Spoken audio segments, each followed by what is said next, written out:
সবুজ ঘাস হলেই হয়েছে। এই ধরনের ঘাস হলে আপনারা এই ধরনের একটা সংমিশ্রণ খাওয়া করতে পারবেন, তাহলে এই ঊর্ধ্বমুখী বাজার ব্যবস্থাপনায় খড় লাগবে না, খড়ের দাম প্রচুর, সেই হিসাবে লাগবে না। যেমন আমরা যদি আমাদের যে গরুগুলো আছে খড়ে যদি হিসাব করি, মনে হয় যে 140 আড়ি লাগে, তাহলে 7 গুণন 140, মোটামুটি 900 মতো টাকা লাগবে। তো দৈনিক 900 টাকা আপাতত আমাদের সেভ হচ্ছে শুধুমাত্র এই পরিত্যক্ত ভুট্টা গাছ থাকার কারণে এবং মেশিন থাকার কারণে। আর ঘাস আমরা আবাদ করেছি মোটামুটি 1 বিঘা হবে।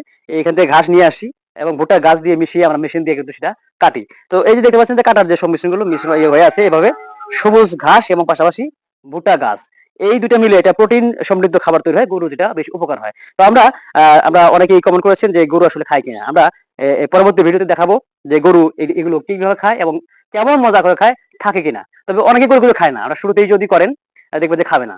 তো সেক্ষেত্রে অবশ্যই এটা টেস্টমূলক।